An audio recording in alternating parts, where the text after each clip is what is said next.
Great, we're going to record this. Great.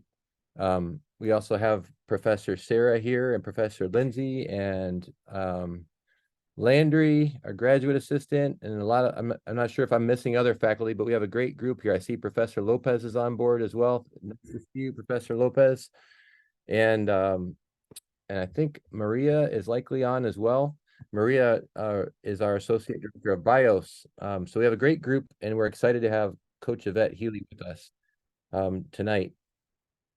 Over the last couple of years, we've had a lot of awesome BIOS seminars. As you all know, BIOS is our effort at the university to bring together research and athletics. So we have so many great scholars on our campus who are studying sport from all different angles. We've been able to meet so many of them and learn from so many of them. It's been a great experience. So all who come into the MSL program are one of the great things about our program is we have access to these great researchers who study sport. That's an awesome thing. The other really great hallmark of our program and of our university is our athletics program, which is one of the very best in the country. We have top teams in many sports, and we have coaches who are great models from which we can learn. And so this fall, we have a slate of coaches who will be joining us to share about their experience a bit. And we're going to try to do it in a kind of specific way. We'll get to learn about the coaches a little bit, but also we would like to learn what they are learning and look at the research on things that they are really interested in. So it's a little bit of an experiment, but we're going to give it a try. So we're mixing BIOS and our MSL stuff here in a very purposeful way. So before I introduce Coach Healy specifically, I'd like to just say, well, I will introduce her, that she has been a great leader here of our softball team and has had great success. We've all seen her record, and she's actually spoken with us. Those who have been with us for a long time know that Coach Healy has joined us on the podcast, and she's also, I believe you spoke at one of our at a seminar before, Yvette, a while back as well. So you've been a very generous and kind contributor to our work over the years. One issue that we talked about, Coach Healy and I talked about, traded some emails about over the recent days, that's facing her team this year is, broadly speaking, change. And so we wanted to look at the research on, if you're leading a team, how do you purposefully and smartly and strategically address change in some specific ways. One of those is when you lose key players. So I'm going to ask Coach Healy about that in a moment, but we wanted to look at when you lose key players who are not just like talented people, but also like key leaders on your team, how do you approach that? So we're excited to learn how Coach Healy is going to address that. Also, just as leaders, as we're going over the years and we're continuing to grow, one of the things I've always appreciated about Coach Healy is that she's a learner. She's always been curious and asking questions and always trying to learn and develop in her own craft, even though she's been doing it for many years. We had a good conversation the other day about Coach Jackson. When Coach Healy found out that he's helping us with our class, she got really excited and talked about how she reads his books and has learned from him over the years. Okay, so I'm talking too much, but I'm going to say a couple last things. So I'm going to say about 3 things we learned from the research on rebuilding and change. So we had our research team together for a couple days, and we were talking about a lot of things. One of them was this literature. What can we learn? And we'll provide these articles to anyone who's interested in them. We found 2 articles in particular. One of them looked at the English Premier Soccer coach, Coach Ferguson's formula, they call it. He was the coach of Manchester United for many years. For those of you who follow the English Premier League or follow professional soccer, you'll know he's a famous name who was, one of the things he was known for was continually kind of rebuilding and renewing his team and continuing to stay successful. So there's a Harvard business professor, Professor Anita Elbers, who studies highly achieving teams, and she did a case study. This is in the Harvard Business Review of Coach Ferguson, and what did he do to continue to rebuild and rebuild and rebuild and stay successful over the years. And there was a lot in there. Just wanted to say a few of these things. One was that he was able to, what he said, identify and invest in what he called stars on the cusp.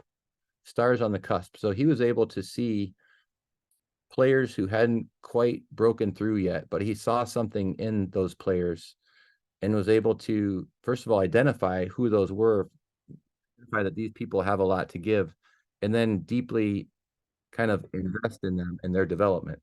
So there's some interesting stuff to read about that. A second thing that he talked about was his observational skills, and that as a coach, he became very purposeful about observation, and that was a skill that he always sought to develop to become a better observer. And so there was some examples in the article about how when he observed, he did it in a very specific way and was very diligent about observing. And when he did that, he saw the little things. He saw the little spark of a player, or he saw the ways they interacted with each other in ways that many others who were at the same place were not able to see. So those and a number of other things were interesting things about Coach Ferguson. So if you're looking to read about a coach who is able to continually rebuild, this is a good article we can provide for you in our BIOS library. One other article I'll mention briefly was an article by Kilpatrick, by an author last name Kilpatrick, and she talked about building confidence amid transition, and that one of the things that faces a lot of teams when they lose key players or they lose key leaders is they're unsure, and they lose kind of a collective confidence. And so her article talks about how can coaches kind of continue to build collective confidence amid change. And there's some really interesting things in there.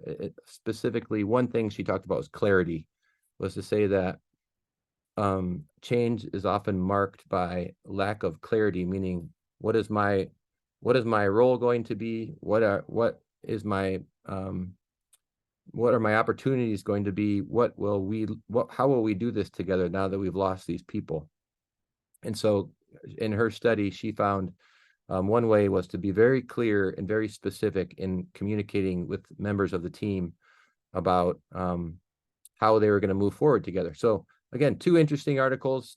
We could speak for a whole hour about those, but that's not the purpose. So the purpose is to share a little bit of research on change and rebuilding teams as coaches, and then to hear a frontline story about one of our coaches who's thinking through this in real time right now. So what I would like to do is, first of all, say that Coach Yvette Healy, as I said, has been, is this your 14th year, Coach Healy?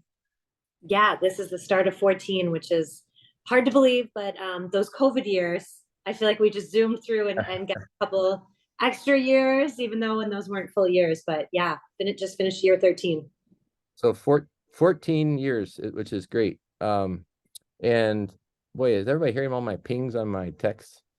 I keep getting texts and they're making loud pings. Okay, good. I'm glad they're not. 14 years, and she's been I won't go through all of her awards and accolades, just to say that she's been a great leader at the UW-Madison for many years, was a coach in other settings as well. But I would like to start, Coach Healy, by asking you, if you have any introductory words, that's fine. But then I'd like to just hear, well, what is your situation? What's going on right now with regard to the stuff we're talking about? Well, thank you, Pete, for inviting me. Always fun. And your request came out at the perfect time, because when I read the research you were doing and change and opportunity, it kind of sparked my thought. And we always start every year with like a kickoff meeting. So I like to kind of give everyone the lay of the land. Here's what we're up against. Here's where we're at. And just kind of review, where have we been?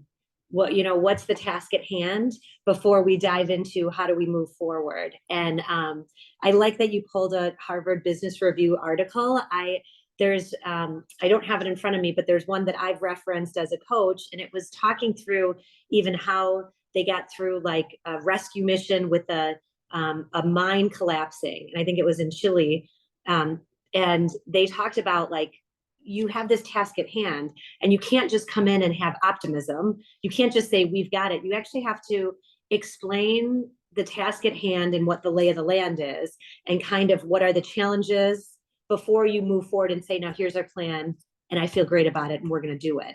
And so I've always thought that when we've got into seasons of, I'm a very optimistic person, but at the same time, it would be foolish not to say what is hard. So for us, what's hard this year, and luckily I've been at Wisconsin a couple of years, so I've gotten to experience some ace pitchers, some players that, and I would describe an ace as you have a premier pitcher that wins most of your games, that's been, has accolades, like for us, if you're an all Big Ten pitcher, if you're all region, and then if you've pitched us or been on the mound and lead us to the NCAA tournament, those things would kind of be your markers. And so my first couple years, we weren't in the NCAA tournament, got it going. And then in 2013 and 14, we went to the tournament and had a great ace pitcher, Cassandra Dar from Iowa. And we graduated her, and I knew it would be hard, but knowing it and then living it are two different things. So 2015, after your ace pitcher left, I felt almost blindsided. I was still like, it's okay, we graduated all of these all-conference kids. It's okay, we made it to the NCAA tournament back-to-back years. So I was very optimistic, but I don't know if I shared how challenging the task at hand truly was. And by kind of glossing over all that, even myself, the year was just two freshman pitchers getting beat, losing some games really, really bad, not being able to reload at the level that you wanted to. And so that would have been my hardest season at UW, statistically and all of those things. And even just emotionally, to go through building and getting it going. And you kind of feel like in coaching sometimes that you've arrived. And I don't know for any of the coaches or administrators in the group, but it's never a finished product. And I think almost every year I say, shouldn't we know how to do this by now? Shouldn't we, wouldn't this get easier? And every time I kind of go back to that beginner's mindset, it's been really enjoyable and a good reminder. So I think the sweet spot of growing the program at UW, the first time I kind of got the team at the NCAA tournament and they hadn't been there in 10 years, it was exciting because I just kept saying, well, it's a teachable moment. This is hard, but we're growing and we're learning. So I didn't have any of that expectation of we should be better by now. But after you're there for a couple of years and it's year 5, and then you graduate some kids, it's hard to say, wow, it's a teachable moment, but it actually still is. And I think that's my goal going into this now. So fast forward after, we went through a tough year in 2015, kind of rebuilt a little in 2016, and then brought in another great pitcher and went to back regionals in 17, 18, and 19. So that had never been done at UW, never to go to the NCAA tournament 3 times in a row. So we felt great about it, and that was amazing. And then COVID hit, which is very humbling for a lot of us who had older teams, and maybe you had seasons you were very optimistic about. So for us, 2020, we played a little bit, didn't play any Big Ten games, and everything got shut down in 2020. So no NCAA tournament, no postseason. 2021, we played, but it was only in Big Ten games. So it was really hard to kind of be a national power team when you were only playing against your conference. That was a hard year, professionally, a hard year for our conference. And then we got back to the NCAA tournament in 2022 with a third different pitcher, someone that we developed, kind of took learnings and all of that. She became an all-region. Maddie Schwartz was her name. She was a Wisconsin kid, or Minnesota, but right on the border. Her family went to Wisconsin, her grandparents. So now we graduated Maddie last year. And so that's the hard part of, we graduated her and then 2 other All-American hitters.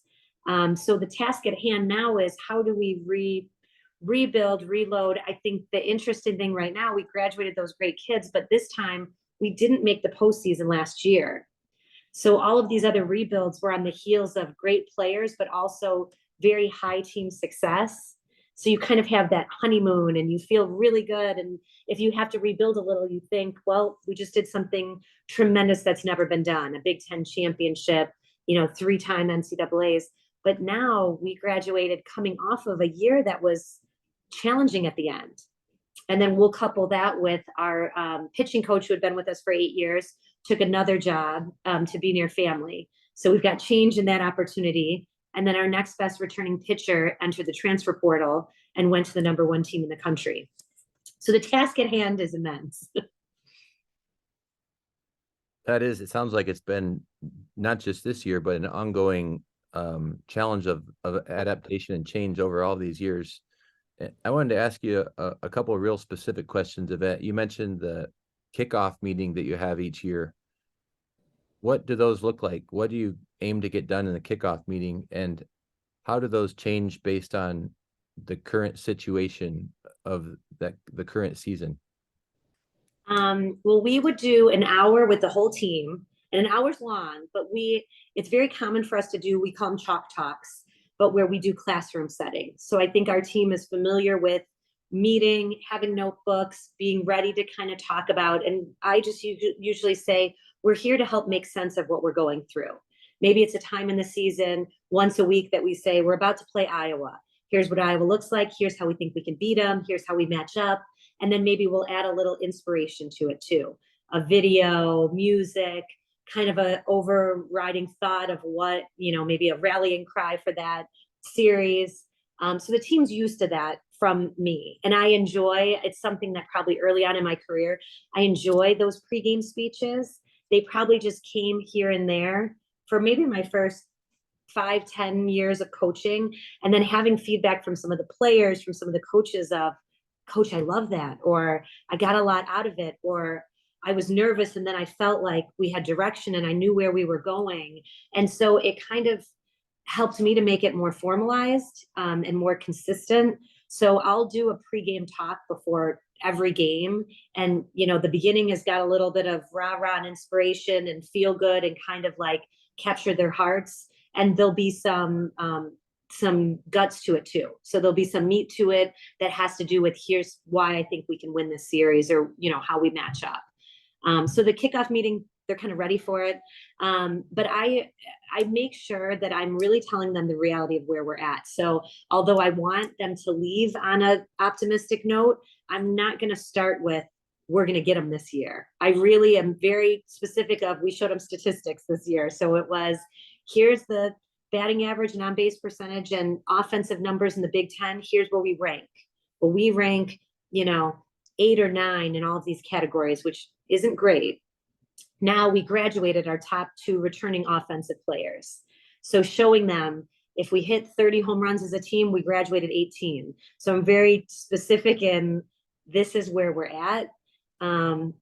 This is where we've been over the years. We typically hit 30-ish home runs or whatever. And now, so when we go into our goals, or here's how we're going to win, I want to kind of hook it in something that is very reality based and not just pie in the sky. You mentioned the term beginner's mindset, and I want to ask you about that, if that's a purposeful term, and what are you referring to, yourself, your own mindset, or of the whole team? I think myself to begin with, but the team. We do, we are fortunate at UW, we've got Chad McGeehee, who does mindfulness training, and he works with men's basketball. I definitely tap into what other coaches are doing. I think UW, that was one of the reasons I wanted to come coach here, that I was at Loyola, which I loved. I played and coached at DePaul University in Chicago, a small school, then coached at Loyola. And when I interviewed up here, Coach Alvarez was our AD at the time and did the interview. And he just said, you're going to be down the hall from some of the best minds in sports. And why wouldn't you tap into that? Like, if you want to be in it, and at that point I was 32 years old, so very young still in like deciding to go into this. And I thought, wow, I want to learn from these coaches. And that's probably been one of the coolest things about UW, is just how much the coaches will share if you ask them. Even Pete, have you done stuff with Paula Wilkins from soccer? So Paula has a toughness to her, and she's successful in women's soccer for us. But she has like an edge, that not this approachability if you don't know her. If you saw her in the elevator, she might just kind of put her head down. But she was very successful. And I asked her questions out of the gate, and we're very close and share a lot of thoughts. But I was like, I'm here to learn. But the beginner's mindset, Chad McGee, he works with men's basketball, who kind of raved about them. And I had talked to Coach Guard about it, talked to women's volleyball. So he had gotten some great reviews of what he was doing with those programs. And so once a week, we call it Wellness Wednesdays, and we'll tap into about 30 minutes of our practice time that we're meeting for mindfulness training. And so he uses that term, and having that common language as a coach is a big deal for us, because I think there's so much we're trying to accomplish. And when you bring people in and they can use a term and explain it, and then you can tap into it, it's worked for us. So he uses that in the mindfulness, and then we tap into it from a coaching standpoint. I wanted to preview a couple of things that hopefully we can get to here in a little bit. One is just some of the research that I mentioned before, and whether any of that resonated with you or made sense as to like what you'll be thinking about in the year ahead. I want to ask you about that in a minute. And I also want to just say to everyone who's here that we'll have some chances to ask questions of Coach Healy. So if you would like to either do it in the chat or be prepared in a little bit, we'll have time for that. But before we get to those two things, Coach, in some of our coaching classes this year, we've been looking at this Wisconsin Coaching Project study that we've been doing in BIOS. And over the last couple of years, we studied lots of coaches, close to 100 coaches from around the state. And we were looking at how coaches form connections with their teams, and how coaches are kind of these brokers that develop organizations that connect people. And there's a lot of interesting stuff in there, but one of the themes that we found was what we called turning points, that teams face these certain turning points in their seasons when the relationships or the connections are not going to stay the same. They're going to either get stronger or they're going to get damaged, get weaker. And there were a number of those turning points, but one of them was, and I mentioned it to one of our classes these last couple of days, was when things are not going well. Like, you hit a couple of losses in a row, or an individual gets into a slump. And those are times when that person or the whole team is feeling vulnerable, they're feeling down.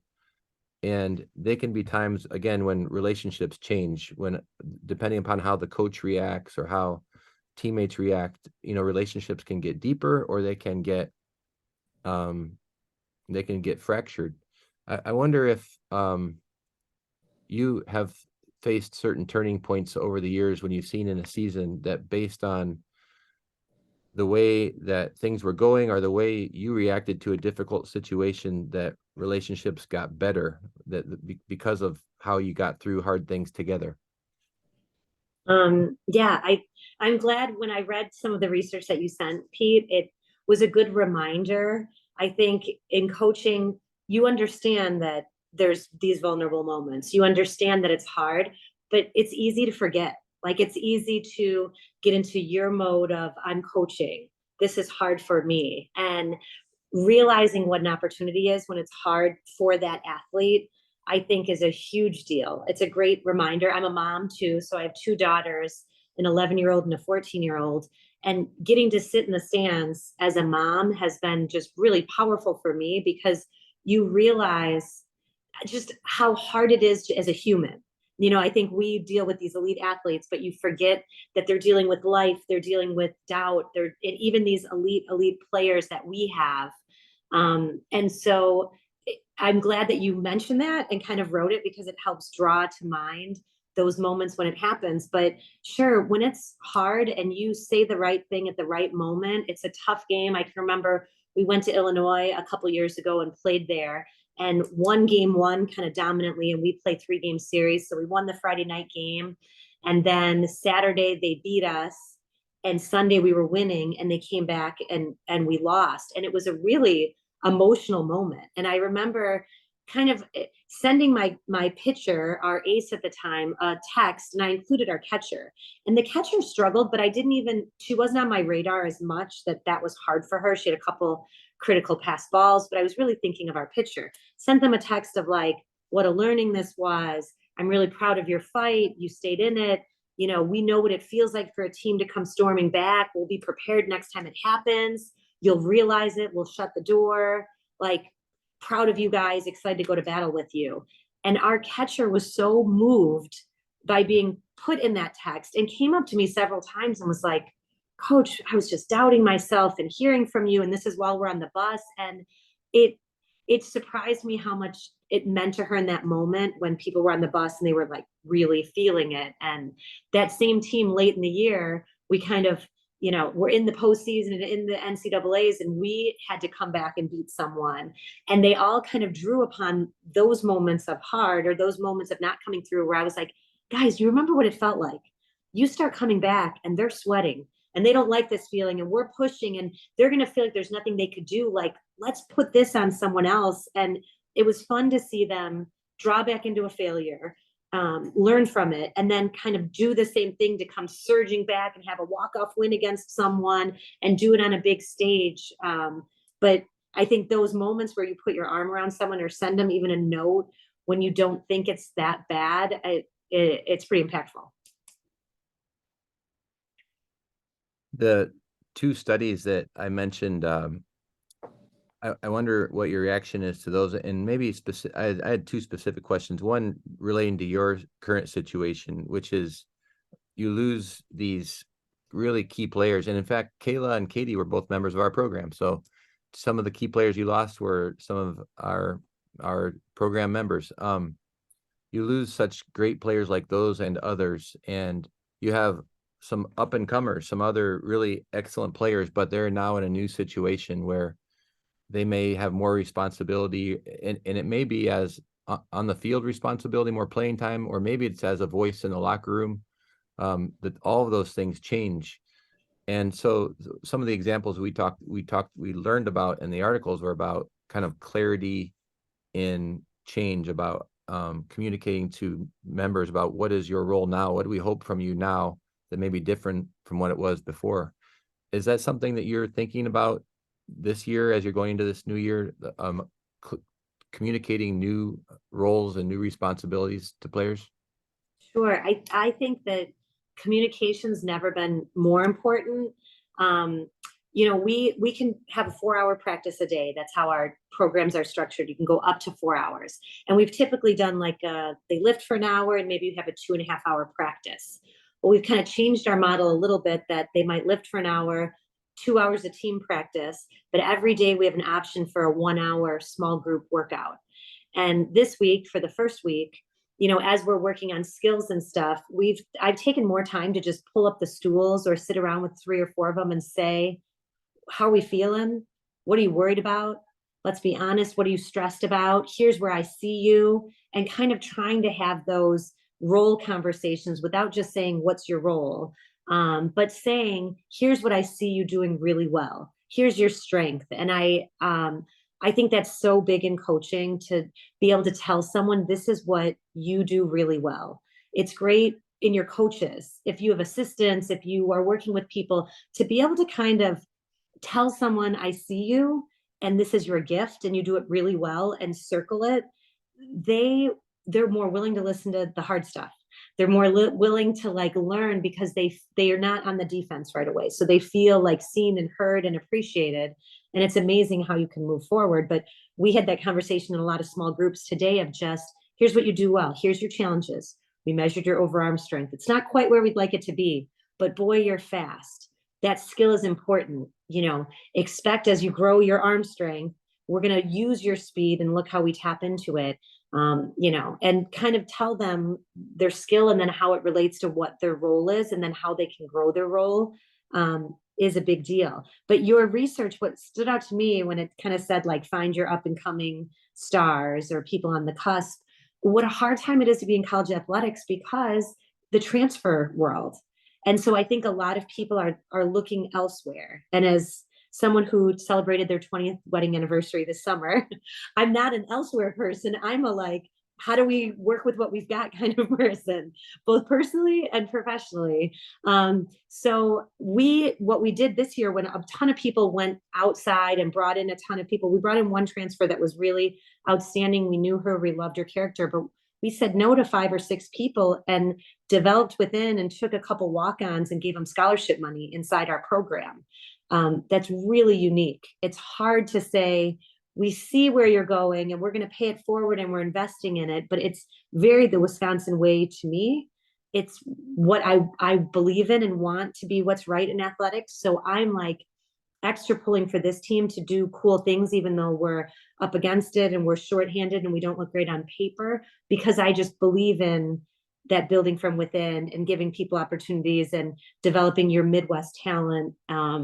So I'm like, I think I have even a little bit more cause than a normal year, because I'm like, let's not just make it about get rid of kids that don't get it done. Like, let's grow and develop and coach them to the player we see them becoming, and not just who they are on paper right now. Last question I'll ask for now, and then I encourage some of those who are with us here to join in with some questions, is your routines with your staff. And I know you have you've had just tremendous assistance over the years, and you even, like you said, you have a new member of your staff this year. What are some of your favorite routines that you have regularly with your staff? I think it's changed with who the staff is. And I heard a great quote, early in my career of coaching and playing and things. And it said, like, care about the things the people you care about care about.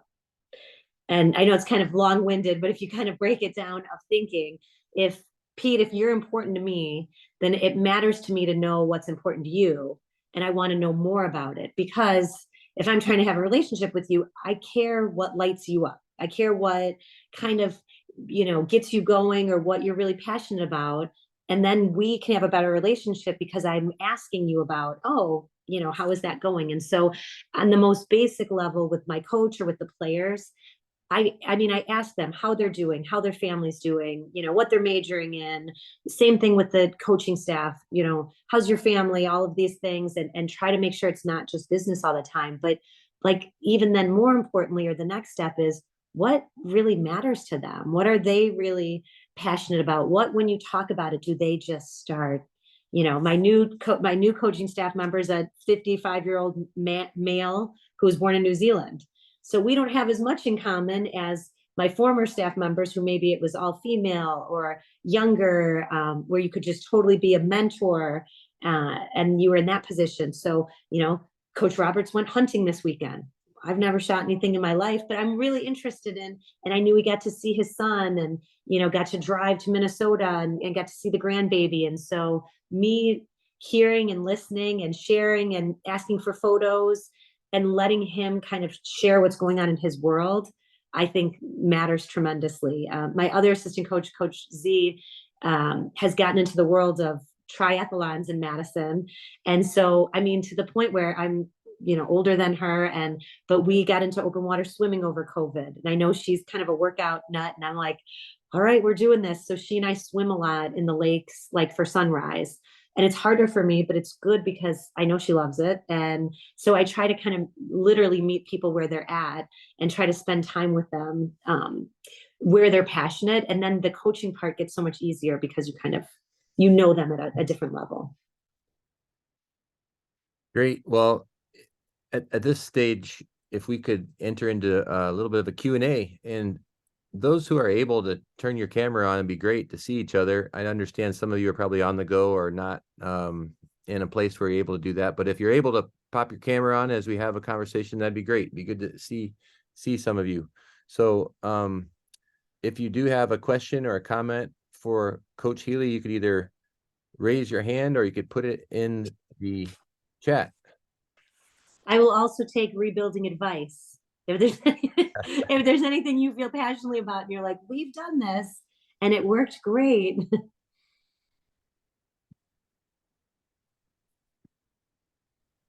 I have a question. I'm on the cross country and track teams at Wisconsin. I was just wondering, when you had your coach leave and your pitcher transfer, did that, I know in my sport, like a lot of times the coach leaving can like lead to like a big string of people on the team transferring and like following or just going to new schools. Did that happen after the pitcher transferred, or was your team pretty strong in like what you guys have here? Hi, Maddie. Thanks for asking a question. I don't think one led to the other, but I did take it as, I take it personally because I just love who we are and what we have. And we had coached together for 8 years. So even though our pitching coach was leaving to go like work at the same university as her spouse, which I totally would understand of, doing that, I still understood that that was going to be hard for anyone to hear someone's leaving. And so I called every member of the team individually. And I rarely do that. For us, we had 26 on the team. And then I called each of our recruits just to tell them so they weren't hearing the scuttle of, and then, ask them how they felt and kind of reassured them, like, you're in good hands. We're working to get someone great. But I was glad it kind of pushed me to do something that I don't normally do. I'm not a great phone person. I would much rather just see everyone in person, but sometimes over the summer, you're kind of at the mercy of everybody's not around. But then the same thing when our pitcher transferred, I called a lot of people because I was like, oh, this is a big deal. Someone else decided they were going to go in the portal and they didn't, and then they stayed. So I wound up talking to one of the other players who was like, there's just so much change. This is stressful. Where does this leave me? And then we spoke and she stayed, which I was really happy about. I think, some people kind of, you hear feedback from other coaches of like, if they want to go, just let them go. And if they don't know, that's your answer. And I'm not really like that as a coach. So like, that doesn't seem true to me. I think it's okay to feel unsure, uncertain. And so maybe how I handled it helped that side of it, to just kind of acknowledge to the players or when I called about our coach or our transfer, that this is hard for me. I'm feeling emotional. It's different. And I was just trying to be as like honest about it as possible. Great. Thank you. That's really cool how you connected with each of them individually. Yeah, it made it a little more positive. Like even after it happened, I thought, okay, this stunk that this happened, and I really didn't enjoy going through it. But I thought if it pushed me to connect more with our current team, then maybe there's some bigger picture out there. Thank you for the good question, Maddie. Anyone else have a question? If you do, please just share who you are, and it'd be great to hear more questions. Landry, do you have your hand up? Yeah, I had a quick question. So a lot of to do with rebuilding obviously has to do with recruiting and bringing in new talent. And in our Wisconsin coaching project study, we talked to a lot of coaches who had great talent and sort of kept them involved, and alumni, connecting them with new talent, people on the team. And you said you had a few great aces and coaches. Is there anything you do to sort of keep connection between the great talent that you had and lost with the new incoming talent to help create the culture, create the rebuilding process from an alumni standpoint?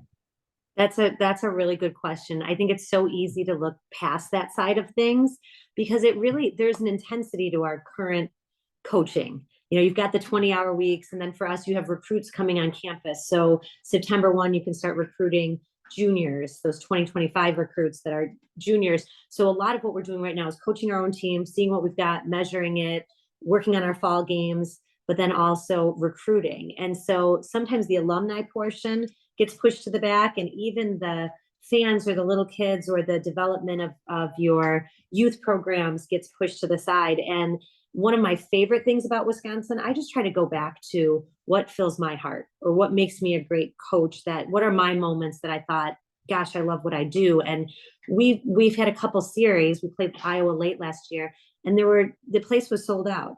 2,000 fans, all of these little kids, and they have kids run out on the field and do the national anthem, and I had tears in my eyes. I'm like, this is just beautiful to see, the beautiful day, the fans, the place filled.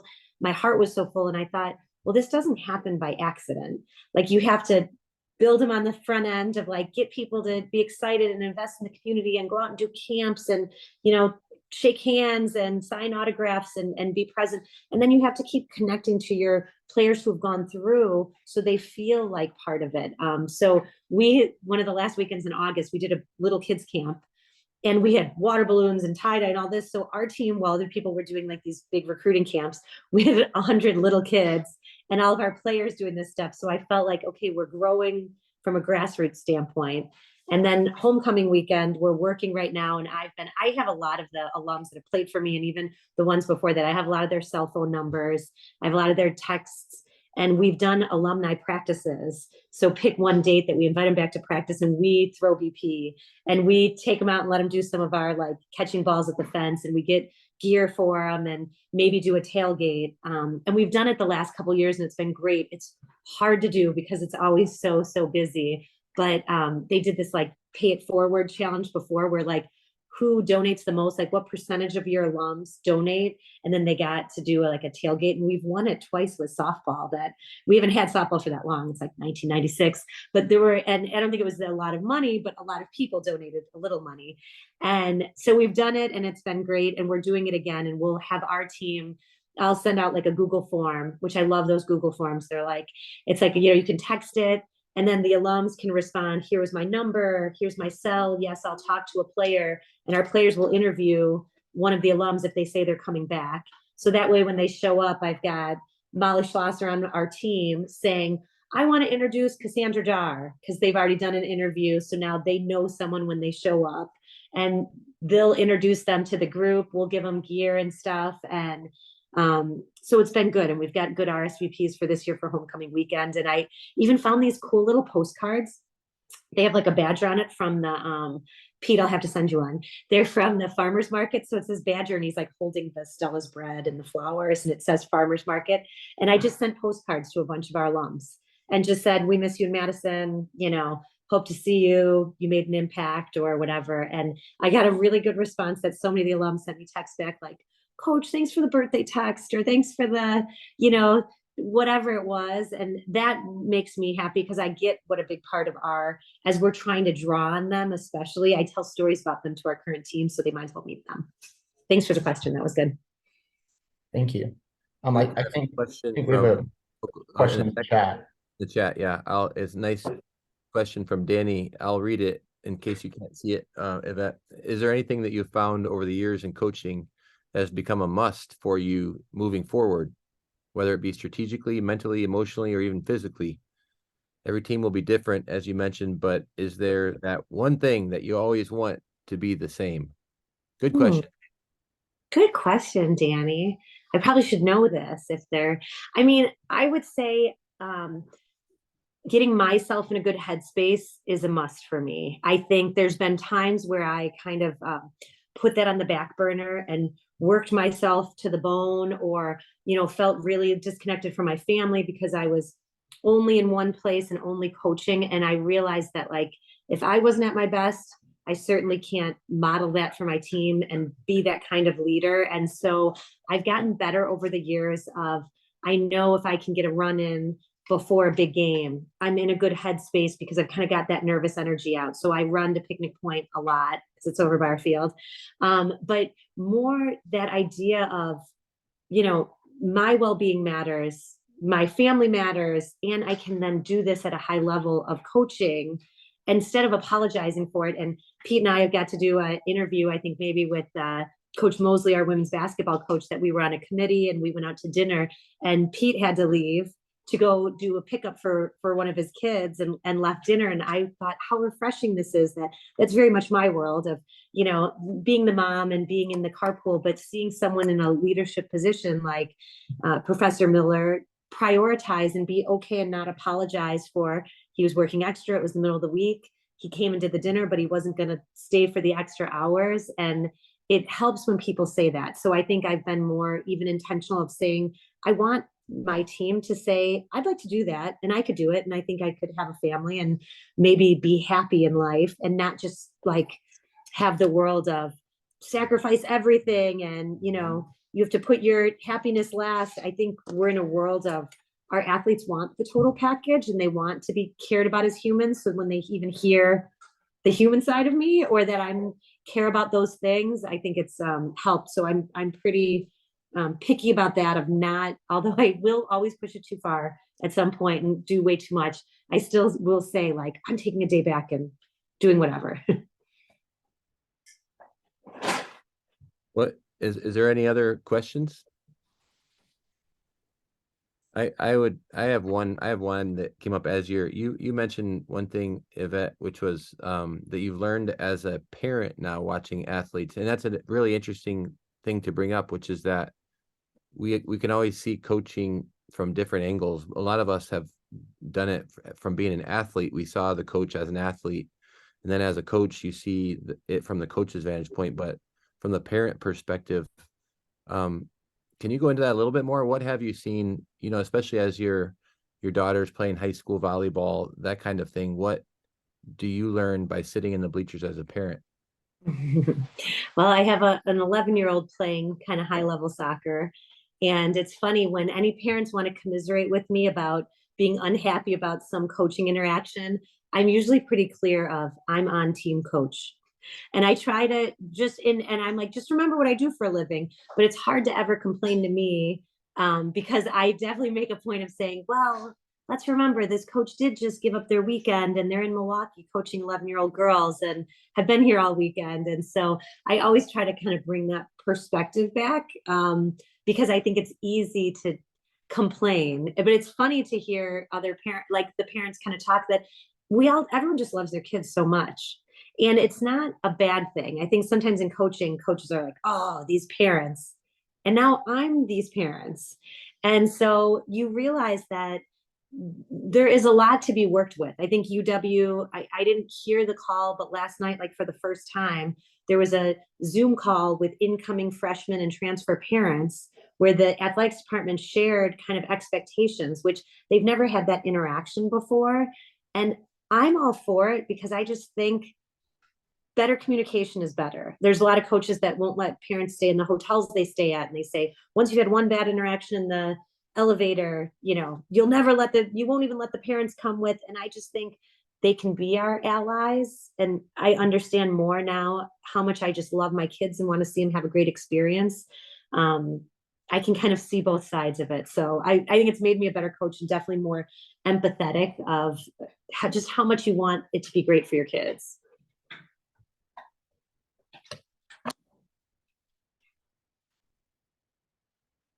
Pete, we can't hear you. The old mute button. One of the things Coach Ferguson, the old Manchester United coach, talked about was being a great observer.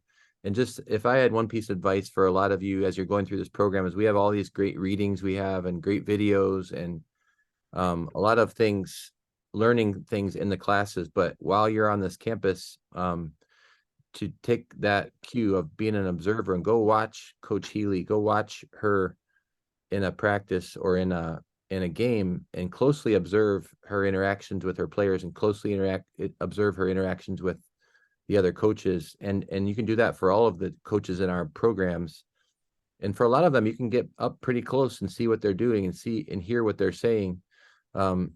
Certainly it's tougher for sports, like football, where there's a huge crowd in that. But for some of our sports, you can really learn by being a great observer. So I encourage a lot of you to get out and observe Coach Healy, who's really a great model from whom we can all learn. And just like to thank you, Coach Healy, for coming tonight on a weeknight when so many other things going on. It's just very generous of you and kind. So thank you so much for coming. Thank you for having me. Pete, All right. if I could chime in for just a second. Yeah, sure. Hey, Coach Healy. Hi, Mom. Hello. So speaking as a softball alumni from UW, and someone who gets to see Coach Healy on a daily basis as I work in the athletic department, I just wanted to Coach Healy's horn a little bit because it's so fun seeing and hearing from her as an alum perspective, but also having been wearing the cleats and on the field with her as my coach. And I just want to everything she's saying is so true. And to have her, for 3 years repping the Motion W and for a leader in my position, it was just the best experience ever. But also one of the things I loved most about Coach Healy in my time as a Badger student athlete was the fact that Coach Healy and the rest of the coaching staff were there to make every single one of us on the team a better human being. So Coach Healy talks a lot about being a well-rounded person, and that's not just about if you're getting enough reps in or if you're going to the field early, but it's also about tuning into the mental health side of things. It's also about seeing our academic advisors and prioritizing our classes as much as we are prioritizing our sport. So I just wanted to put it a little out there, but Coach Healy is a great coach. So chiming into what Pete said, if you ever have the chance to come to a softball game or see her out and about, definitely And take the the thing chance she to. said, Morgan, the thing that Coach Healy said about keeping in touch and supporting alumni, there was a day, I don't know when it was, you have to correct me, it was either last spring. I was walking into the athletic department and I heard all this laughter and stuff going on, and there's a picture on my phone here. I took a picture. Yeah. It was Morgan's first day of work. It was her first day of work, and Coach Healy shows up with a box of donuts for her, recognizing it was her first day Yeah, of my work. first day. So if First day that of work. if my words don't mean anything, at least you have picture proof Have of it. So photographic evidence of it. Yeah. I would love Yeah. to, I'd love to say that was me, but that was Coach Z getting the Oh, donut. okay. So, Coach Z brought you it. know, Well, but that is you create those things, and that it's great to be around like-minded people, or to see that and to celebrate it. So very proud to see the staff connect and to see Mo grow and share thoughts. So thank you. thank you for that, Morgan. Thank you again, Coach Healy. And thank you all for joining. For all who are able, as a last minute thing, but we have a Zoom call with Coach Phil Jackson at noon on Friday. You're all welcome to join. It's at the same Zoom link right here. It'll be a really great conversation. This semester he's working with us in our coaching class. So some of those will be kind of last minute things as we work with his schedule. So hope some of you can join that. That'll be noon on Friday. And again, thank you all and have a great night. Thank you, Coach. Good night. Thanks, Pete. Bye.